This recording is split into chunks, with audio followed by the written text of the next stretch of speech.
Dünyanın siyasi mənzərəsi çox gərgindir.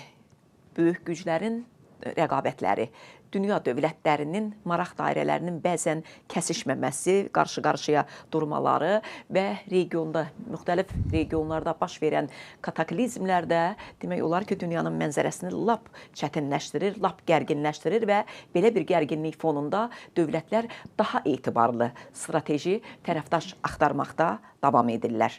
Bax, elə bizim bugünkü söhbətimizin əsasını da bunlar təşkil edəcək. Xoş gördük sizi, hörmətli tamaşaçılar, dəyərli izləyicilər. Qərbi Azərbaycan TV-də müzakirə vaxtı proqramında. Bugünkü proqramda biz İtaliya prezidentinin Azərbaycan səfərindən, səfəri mühüm edən məqamlardan danışacağıq. Bəli, Azərbaycan Avropanın enerji təchizatında mühüm rol oynayır və o ölkələrin içərisində, Avropa ölkələrinin içərisində İtaliya xüsusi əhəmiyyətə malikdir. Elə İtaliya prezidentinin Bakı səfəri zamanı aparılan danışıqlar, dövlət başçısının verdiyi mesajlar da ondan xəbər verir ki, Azərbaycan strateji tərəfdaş kimi, o bütün dünyada demək olar ki, etibarlı strateji tərəfdaş kimi çox önəmli hesab olunur və İtaliya prezidentinin Bakı səfərində də bütün bu məqamlar açıq-aydın görünür. Studiyamızın qonağı da var, politoloq Aytən Qurbanova. Aytən xanım, xoş gördük sizi. Xoş gördük əfəndim. Aytən xanım, İtaliya prezidenti Bakıda səfərdədir. Səfər çərçivəsində Azərbaycan dövlət başçısı ilə görüşdü, mühüm bəyanatlar verildi. Bəyanatın əsasını sözsüz ki, Azərbaycan bütün tərəfdaşları ilə etibarlı tərəfdaşlıq edir və bunu bütün dünyada bu şəkildə qəbul edir. Amma İtaliya ilə xüsusi münasibətlər var. Azərbaycan-İtaliya münasibətləri ən yüksək həddədir və bu münasibətlər get-gedə əməkdaşlıq imkanları daha da artır. Bax, sizcə İtaliya prezidentinin bu səfərindən daha əməkdaşlıq imkanlarının genişləndiriləcək deyəndə nələr nəzərdə tutulur və gələcək perspektivlərdə nə görünür? Əslində İtaliya Azərbaycan üçün kifayət qədər önəmli dövlətlərdən biridir. Sizin də qeyd etdiyiniz kimi. Çünki biz İtaliya ilə olan münasibətlərimizi iki kontekstdə dəyərləndiririk. Bir, iki tərəfli münasibətlər, bir də Avropa İttifaqı kontekstində İtaliyanın mövqeyini nümayiş etdirilməsi ilə bağlı. İstisnası olaraq İtaliya Avropa məkanında Azərbaycanın ən önəmli strateji tərəfdaşlarından biridir. Bu da möhkəm siyasi əlaqələr əsaslanır. Çünki biz diqqət ediriksə, İtaliya Azərbaycan ərazi bütövlüyü, suverenliyi ilə bağlı olan məsələlərdə ən həssas mövqe nümayiş etdirən dövlətlərdən biridir. İkinci Qarabağ müharibəsi dövründə, sonrasında da biz bunu aydın şəkildə müşahidə etmişik. Həm keçirilən səsvermələrdə, həm Avropa İttifaqının institusional qurumları çərçivəsində olan müzakirələrdə, həm də ümumilikdə tək başına suveren bəyanatlarında da biz aydın şəkildə müşahidə edirik ki, İtaliya beynəlxalq hüquqa və ədalətə əsaslanan siyasət formalaşdıran dövlətlərdən biridir ki, bu da Azərbaycan üçün prinsipial xətti formalaşdırır. Çünki bizim xarici siyasətimizdə bütün dövlətlərlə olan münasibətlərimiz qarşılıqlı etimad əsasında formalaşdırılmağa çalışılır və bu istiqamətdə yol xəritəsi müəyyənləşdirilir. Və bunun da baza prinsipini ərazi bütövlüyünə hörmət və suverenliyə hörmət prinsipi təşkil edir. Yəni, siyasi əlaqələrdə möhkəm qarşılıqlı etimadın formalaşdırılması üçün bu prinsipial xətt bizim üçün ən əsas istiqamət və prioritet olaraq qəbul olunur. İtaliya burada ən önəmli strateji tərəfdaş deyə biləcəyimiz dövlətlərdən biridir. Digər istiqamətdə ticarət dövriyyəsinə nəzər yetirəndə, enerji təhlükəsizliyi ilə bağlı olan əlaqələrimizə nəzər yetirəndə, İtaliya-Azərbaycan münasibətlərinin nə qədər qarşılıqlı mənfəətə, eyni zamanda gələcək perspektivdə əməkdaşlıq imkanlarının geniş yol xəritəsinə sahib olduğunu da aydın şəkildə müşahidə edə bilirik. İstisnası olaraq burada iki dövlət başçısının şəxsi əlaqələri, nüfuzu burada önəmli faktordur, təsir edici amillərdən biridir və mütləq şəkildə dövlətlər arası münasibətlərə də yansıyır.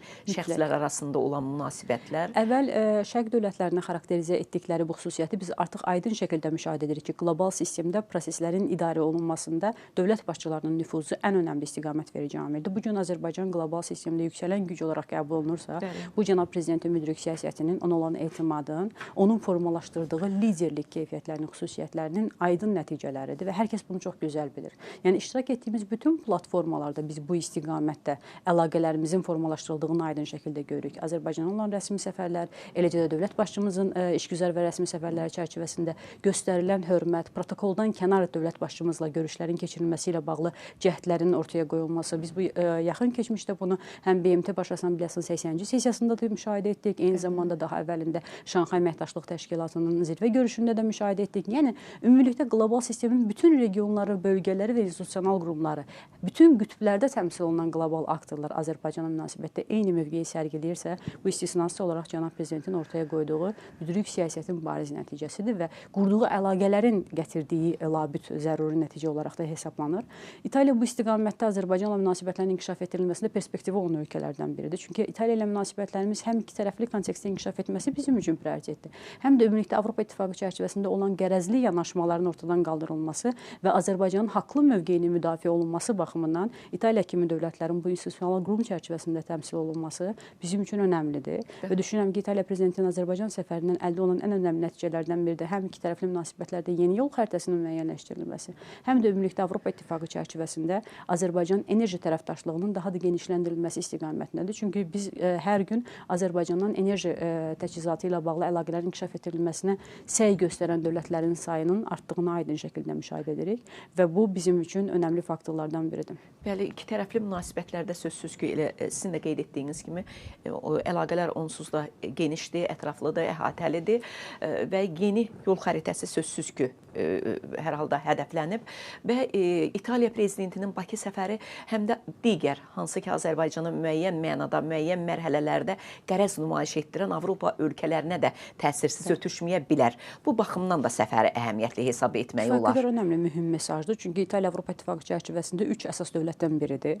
Yəni, həm qərar qəbul etmə mexanizmində həlledici təsir imkanları var, həm də İtaliyanın ortaya qoyduğu mövqe ədalətin və beynəlxalq hüququn təbliğ olunmasında da önəmli istiqamətlər özündə etibar edir. Yəni, həm Azərbaycana münasibətdə, həm də qlobal sistemdə biz ədalət axtarışını necə ortaya qoyuruqsa, necə beynəlxalq hüququn tətbiq olunması ilə bağlı kifayət qədər qətiyyətli mövqeyə sahibiksə, strateji tərəfdaş dediyimiz dövlətlər də bu nöqtədə bizimlə ortaq dəyərlərə və hədəflərə sahibdir. İtaliya da bu istiqamətdə önəmli yerə sahib olan dövlətlərdən biridir. Çünki Avropa İttifaqı həm köhnə nizam çərçivəsində, həm yeni formalaşmaqda olan dünya nizamı çərçivəsində kifayət qədər mühüm təsir imkanına sahib institusional qurumdur. Qoca qitəni təmsil edir.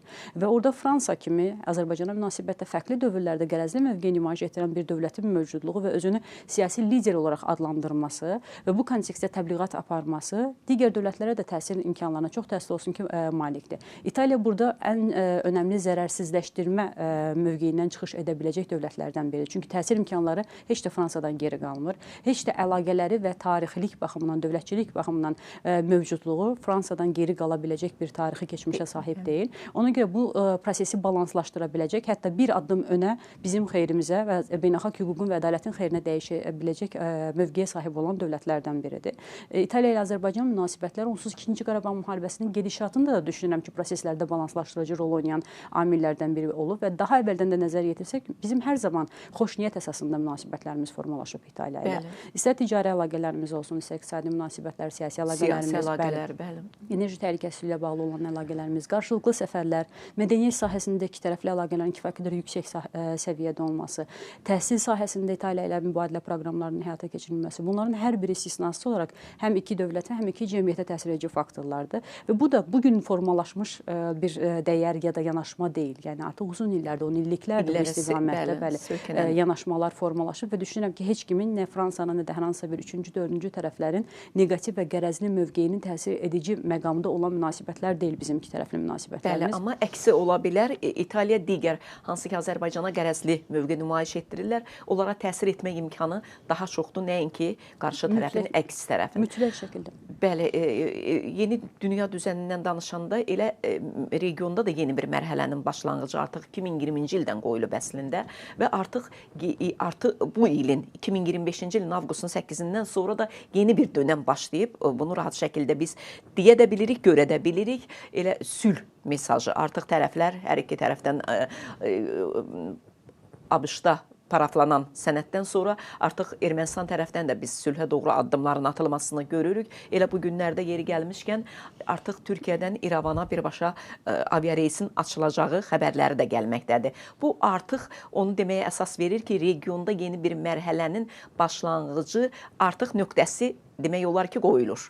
Yəni sülh düz Astanadadır, belə demək mümkündürsə. Biz dəfələrlə bunu Türkiyə dövlət başçısından, Türkiyə rəsmilərindən eşitmişik ki, Türkiyə-Ermənistan münasibətlərinin qaydaya salınması üçün Ermənistan-Azərbaycan münasibətləri qaydaya salınmalıdır. Bölgə sülh gəlməlidir ki, biz ondan sonra münasibətlərimizi qaydalaşdıraq. bölgə elə demək olar ki, sülh qapıdadır. Bax, bu xəbərin özü də, hava məkanının açılması da artıq regionun yeni bir mərhələnin demək olar ki, başlandığını deyə bilərik. Bu baxımdan əhəmiyyətli xəbərdir, bax, bu xəbərdə. Kifayət qədər önəmli hadisələrin şahidi oluruq və sizin də dediyiniz kimi Cənubi Qafqaz heç bugünkü qədər sülhə yaxın olmamışdı və biz sülhlə bağlı proseslərin 2020-ci ildə 44 günlük Vətən müharibəsinin nəticəsində əldə etdiyimiz tarixi zəfərlə qoyulduğunu, yeni reallıqların formalaşdığını aydın şəkildə müşahidə etmişik. Formalaşan o yeni reallıqlar addım-addım bizim ərazi bütövlüyümüzü və suverenliyimizi bərpa etməklə bərabər regionda tam sabitliyin və davamlı sülhün də əsaslarını qoyub və 8 avqust bunun kulminasiya nöqtəsidir. Çünki artıq uzun illərdir, bir neçə ildir iki tərəfli formatda davam edən danışıqlar, 17 bənd üzrə razılığın əldə olunması və nəhayət ki 8 avqustda Vaşinqtonda Oval otaqda 17 bənd üzrə əldə olunmuş razılıqların üzrə sülh mətninin paraflanması, eyni zamanda Zəngəzur dəhlizinin Tramp yolunun açılması ilə bağlı ortaq razılığın əldə olunması və nəhayət ki, ATƏT-in Minsk qrupunun ləğv olunması ilə bağlı iki dövlətin Xarici İşlər Nazirliyinin ünvanladığı müraciət və sentyabrın 1-də bu müraciətin rəsmiləşdirilməsi ATƏT tərəfindən aydın şəkildə göstərir ki, qarşılıqlı olaraq götürülən öhdəliklərin icrası ilə bağlı biz artıq yeni bir mərhələyə daxil olmuşuq. Çünki biz 10 noyabr bəyanatından sonra ancaq Azərbaycan tərəfindən bir mənalı şəkildə öhdəliklərin yerinə yetirildiyini və sülhə addım atıldığını müşahidə edirdik. 8 avqust bəyanatından sonra Ermənistanın da öz öhdəliklərini qarşı tərəfin də artıq məsuliyyətini dərk etdiyini və bu istiqamətdə addımlar atdığını aydın şəkildə müşahidə edirik. Bizi sülhdən ayıran sadəcə bir addım var, o da konstitusiyaya Ermənistan tərəfindən ediləcək dəyişikliklə bağlıdır. Onunla bağlı da belə bir xəbərlər yayıldı ki, artıq hərəkətə keçiblər. Mütləq şəkildə Ermənistan daxilində siyasi proseslərin aktivləşməsi, revanşist radikal qruplaşmaların bu istiqamətdə çağırışlar etməsi onu göstərir ki, hökumət tərəfindən artıq işlər başlanıb. Həm cəmiyyətin bu istiqamətdə hazırlanması ilə bağlı, həm də hüquqi baxımdan bu mexanizmin işlənməsi ilə bağlı artıq müəyyən işlərin görülməsinə başlanılıb. Bu labüddür, qaçınılmazdır. Kimlərsə 3-cü, 4-cü tərəflər bunu Ermənistanın daxili işlərinə qarışmaq kimi adlandırmağa çalışırlar. Buna da qısa bir aydınlıq gətirək. Bu heç bir halda heç bir dövlətin daxili işinə qarışmaq deyil. Bu beynəlxalq hüququn və ədalətin tələbidir. Bu Azərbaycandan öncə beynəlxalq hüququn əsas prinsip və normalarının tələbidir. Bu ədalətin tələbidir ki, heç bir formada başqa dövlət Ermənistanın nümunə götürərək qonşularına və digər dövlətlərə münasibətdə ərazi iddiası səsləndirməsin və bu ərazi iddiası özünün ali qanununda ya da müstəqillik haqqında əks olunaraq qanuniləşdirilməsin, legitimləşdirilməsin. Bu həm də dayanıqlı sülhə gedən ən mühüm amillərdən biridir, birincisidir. Mütləq şəkildə hökumətlər arasında deyil, davamlı olaraq iki dövlət arasında sülh müqaviləsinin imzalanması, davamlı sülhün və sabitliyin təmin olunmasının ilkin əsas şərti budur. Cənab Prezident bununla bağlı kifayət qədər qətiyyətli mövqeyə sahibdir və aydın və konkret olaraq bütün çıxış və müsahibələrində bunu aydın şəkildə ifadə edib ki, bu bir mənalı şəkildə yerinə yetirilməlidir. Ondan sonra sülhün qarşısında dayanan heç bir maneə yoxdur. Paralel olaraq Türkiyə-Ermənistan münasibətlərində də danışıqların davam etdiyini biz fərqli mərhələlərdə onsuz müşahidə etmişik və sizin də vurğuladığınız kimi həm cənab Ərdoğanın, həm cənab Hakan Fidanın çıxışlarında ki, bu danışıqlar uğurlu şəkildə davam etdirilir, amma o həddə qədər ki, Azərbaycanla Ermənistan arasında normallaşma prosesi başlasın, Azərbaycan buna razılıq versin, ondan sonra biz iki tərəfli münasibətlərin bərpa olunmasına başlayacaq. Artıq qarşılıqlı olaraq uçuşların bərpa olunması onu göstərir ki, Azərbaycan tərəfindən bu istiqamətdə müsbət razılıq verilib. Fikirlər var, bəli. Çünki arxa pərdədə sülh müqaviləsinin imzalanması ilə bağlı və götürülən öhdəliklərin yerinə yetirilməsi ilə bağlı Ermənistan tərəfi də öz öhdəliklərini yerinə yetirir və bizim istədiyimiz budur. Yəni biz sülhdən yayılan tərəf deyil deyirsiniz. Aydın şəkildə ortaya qoyuruq ki, sülh konsepsiyasının müəllifi cənab prezidentdir. Sülh konsepsiyasının müəllifi Azərbaycandır və bu məqamda, bu nöqtədə bütün dünya dövlətləri ilə olan münasibətlərimizdə də bizim əsas prinsipial xəttlərimizdən biri budur. Nə qədər ki, ərazi bütövlüyü və suverenliyə hörmət bizim üçün əsas xəttdir, eyni zamanda bizim formalaşdırdığımız regional sülh gündəliyinə dəstək verilməsi də kifayət qədər önəmlidir bizim üçün və bu istiqamətdə dəstəyini aydın şəkildə ifadə edən dövlətlər prinsipial olaraq bizim üçün əməkdaşlığa açıq və strateji tərəfdaş deyə biləcəyimiz dövlətlər kateqoriyasındadır. Niyə görə bu bizim üçün prinsipial xəttdir? Çünki Azərbaycan sülh gündəliyi yenə də beynəlxalq hüququn aydın və təntənəli şəkildə həyata keçirilməsi, icra olunmasıdır. Diqqət edirsə, bütün addımlarımız onsuz hüquqi mexanizmlərin işlənməsi ilə bağlıdır. Biz qürurla yaxın günlərdə BMT Baş Assambleyasının 80-ci sessiyası çərçivəsində ali tribunadan cənab prezidentin BMT qətnaməsinin 4 qətnaməni icra edən qalib Ali Baş Komandan, müzəffər Ali Baş Komandan olaraq çıxışını dinlədik. Dünya sülh çağırışını dinlədik. Cənab prezident çıxışını nə ilə tamamladı? Ədalətli və beynəlxalq hüquqa əsaslanan yeni bir nizamın qurulması, qlobal sistemin bu çağırışlar əsasında öz fəaliyyətini formalaşdırılması ilə bağlı.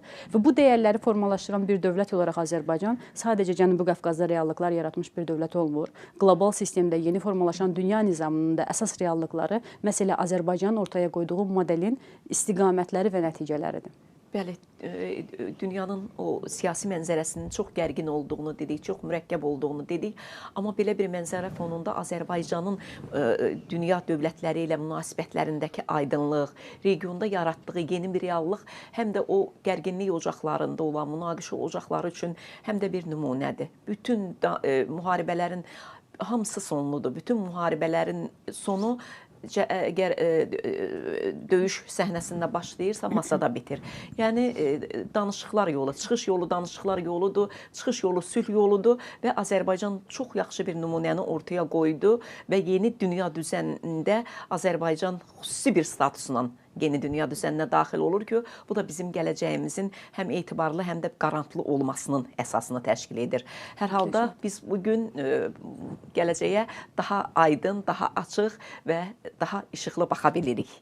Gələcəyimizi görə bilirik. Kifayət qədər ümidli bir gələcəyin bizi gözlədiyinə əminik. Məsələ budur. Belə bir gərginlik fonunda yaxşı ki, məsələlər elə zamanında, vaxtında çözüldü. Yəni o siyasi iradə ortaya qoyulmasaydı, bəlkə də nəticə bu qədər belə ümidli, işıqlı olmazdı. Mütləq şəkildə onsuz kifayət qədər uğurlu bir diplomatiyanın labüd nəticəsi idi və o hərbi qələbənin diplomatik platformada qəbul etdirilməsi ortaya qoyulan qətiyyətli siyasi iradənin müdrik diplomatiyanın bariz nəticəsidir və düşünürəm ki, bütün münaqişələr təbii ki, sizin də qeyd etdiyiniz kimi ancaq dialoq yolu ilə həll oluna bilər. Çox təəssüf olsun ki, qlobal sistemdə imperialist maraqlar bu anlayışı və bu reallığı qəbul etmək istəmirlər. Onların mübarizə apardığı nöqtə bununla bağlıdır. Azərbaycana münasibətdə informasiya cəbhəsində bu qədər qərəzli yanaşmaların ortaya qoyulmasının səbəbləri də budur. Uğurlu yol qət edən bir dövlətə münasibətdə təbii ki, qısqanclıqlar olacaq, təbii ki, qərəz olacaq. Amma bizim yaratdığımız bu reallığı dəyişmək iqtidarında olan 3-cü, 4-cü ya da hər hansısa bir formada siyasi güc mərkəzi yoxdur. Belə bir dövlət və ya aktor yoxdur. Çünki bunlar yenə də tarixin təcrübəsindən keçib gəlmiş reallıqların və beynəlxalq hüququn əks-sədası olaraq qəbul olunmalıdır. Müharibə nə zaman baş verir? Diplomatiya və danışıqlar tamamilə tükəndiyi anda. Biz hər zaman diplomatiyanın və danışıqların mümkün ola biləcəyi reallığını yaratmışıq. Yəni müharibə o həddə bizə olub ki, artıq əks-hücum əməliyyatı olaraq başlayıb və biz vaxtından əvvəl əslində onu bitirmişik. Yəni biz digər ərazilərimizi sülh yolu ilə aldıq. Ağdamı, Laçını, Kəlbəcəri, amma hərbi yolunu ala bilərdik. Biz elə həm də müharibənin və diplomatiyanın bir yerdə getdiyinin də, həm də onun da nümunəsini ortaya qoyduq. Bu da çox elə qeyd etdiyimiz kimi yaxın regionda baş verən hadisələr fonunda bu çox yaxşı bir nümunədir ki, götürə bilərlər. Bu nümunədən istifadə edə bilərlər. Müharibə və diplomatiya mütləq şəkildə nəticəni uğurlu edir və bu Azərbaycan nümunəsi var. Bəli, paralel gedəndə. Paralel şəkildə getsə, bəli, kifayət qədər uğurlu ola bilər və biz aydın şəkildə göstərdik ki, əslində güclü olmaq sərhədsiz güc istifadəsi demək deyil. Güclü olmaq hər hansısa bir formada məğlub olan tərəfi əzmək deyil. Bugün Ermənistanın gələcəyinin zəmanəti də Azərbaycandır. Ermənistanın dövlətçiliyinin zəmanəti də Azərbaycandır. Bizim ortaya qoyduğumuz sülh gündəliyidir. Ermənistan Azərbaycanla normallaşma prosesi çərçivəsində nəhayət ki, regional proseslərə inteqrasiya olunacaq. Biz bugün Azərbaycanın uğurlu enerji diplomasiyasından danışırıq, iqtisadi əlaqələrindən, siyasi əlaqələrindən, mədəni əlaqələrindən danışırıq.